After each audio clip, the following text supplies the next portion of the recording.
You're 8 years old when you join your first real soccer team. Not the kind of team where the coach is someone's dad who brought snacks and didn't know the rules. This is different. It's a travel team. The jerseys match. The coach whistles when you're late to warm-ups. Parents bring folding chairs and cheer like it's the World Cup. The fields are bigger, the kids are faster, and the games matter, even if no one really keeps score after the whistle blows. You're not the best player on the team. You're not the tallest or the strongest, but you're quick. You chase every loose ball like it stole something from you. You listen when the coach talks. You don't whine about running laps. And the coach notices. He puts you on the right wing, even though you don't touch the ball that much at first. But you keep running, up and down the sideline, over and over, just happy to be on the field. Your first real goal is more luck than skill. A deflection, a stumble, a toe poke into the bottom corner. But your teammates cheer like you scored from midfield. Your coach gives you a high five. Your parents take a blurry photo. You go home that night and replay it in your head until you fall asleep. Practice is twice a week, games on weekends. Sometimes you drive an hour or more just to play for 30 minutes. You don't mind. You're just happy to be there. You start juggling the ball in the backyard. At first, you can barely get to 5 touches before it hits the grass, but you keep trying. 10. 15, 30. It becomes a game, a challenge, a habit. You don't know what college soccer is. You don't know about rankings, scholarships, or recruiting websites. You just know you love how the ball feels when it spins off your foot the right way. You love the way a clean pass sounds. You love when the coach says good work after a drill. By the time middle school hits, soccer is no longer just something you do after school. It's a full schedule. You join a higher level club, one with a name people recognize, ECNL, MLS Next.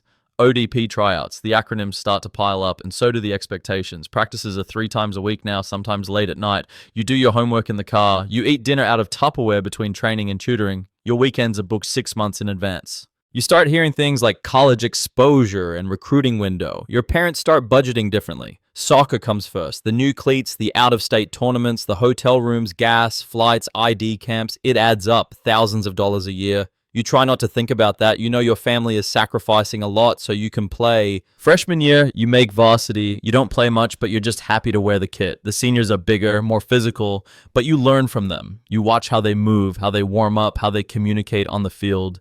You sit on the bench and take mental notes. The more serious you get, the more the world starts shrinking. You don't hang out with friends as much. You skip birthday parties. You miss school dances. When people ask what you're doing this weekend, the answer is always the same. You've got a tournament, a showcase, a camp, something important, something that might help you get noticed. You start sending emails to college coaches. You edit your highlight videos in your bedroom at night, clipping together every good touch, every decent goal, every sharp pass. You get nervous when you hit send. You refresh your inbox more than you'd like to admit. You start working with a private trainer who used to play professionally. He tells you about speed ladders, nutrition, recovery, how to stand out. You do what he says. You take notes. You stretch more. You drink protein shakes. You try to live like an athlete.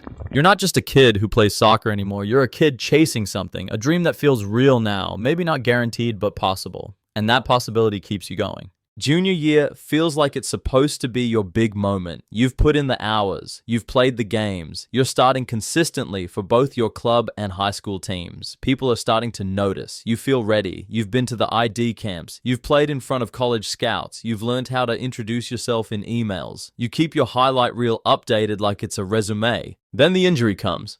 It's not a dramatic collapse on the field kind of injury. It's a pulled quad, slow and sharp and frustrating. You're told it's nothing major. 2 weeks, maybe 3, but 2 weeks turns into a month, and by the time you're cleared, the biggest showcase of the year is already here. You go anyway. You tape it up, grit your teeth, and play through it. You don't want to miss your shot. Everyone knows this is where offers happen, but you're off. You're slow. You're favoring the other leg. You can feel the coaches watching, but not in the way you hoped. Afterward, your inbox stays quiet. No emails, no calls, no follow-ups. You try not to panic, but you do. You check your film and convince yourself you weren't that bad, but you were, and they saw it. You finish the season and wonder if it's over before it really started. Your teammates start committing to schools. One of them signs with a mid-level Division I program. Another is going to a D3 powerhouse with a strong academic scholarship. You say congratulations and mean it. You keep playing. You keep sending emails. You start looking at smaller programs you never considered before. You find an NAIA school in Kentucky that responds, "It's not your dream school. It's not on TV." But the coach knows your name. He's watched your video. He asks good questions. He seems to care. You visit. The campus is small but clean. The team seems close-knit. It's not flashy, but it feels honest. And right now, honesty matters more than flash. They make you an offer, not a full ride, but enough to make it work. You say yes, because even if the road has changed, the dream hasn't. You show up for college preseason in the middle of August. It's hot, humid, and everyone's trying to prove something. You don't talk much at first. You just watch. Everyone here was the best player on their high school team. Everyone's fast. Everyone's fit. Everyone wants minutes. The first few weeks are a blur of conditioning tests, tactical drills, team meetings, and ice baths. You barely have time to think, let alone call home. You realize quickly that college soccer is another level entirely. The game moves faster. The mistakes cost more. The recovery time shrinks. You're not a starter, not right away. You come off the bench in short bursts, 15 minutes here, 20 there, mostly when the team is up or down by a few. It's frustrating, but you get it. You're the freshman. You need to earn it. You hit the weight room more. You stay after training. You ask the older players for advice. You do the extras. You study the film. You figure out how to contribute, even if it's not flashy. You learn to communicate, to organize, to keep your shape. You realize that soccer at this level is about more than just what you do on the ball. It's about doing your job, every representative, every moment. Sophomore year, you start seeing more time. By junior year, you're a regular starter. Maybe not the star of the team, but someone the coach trusts. You've stopped thinking about the big D1 schools or going pro. That was never really the goal anymore. The goal became showing up, competing, earning your place. You travel across the Midwest in packed vans, staying in budget hotels, playing on muddy fields in cold wind and rain. You eat gas station snacks for dinner and tape your ankles in hallways. But it doesn't bother you. This is what you signed up for.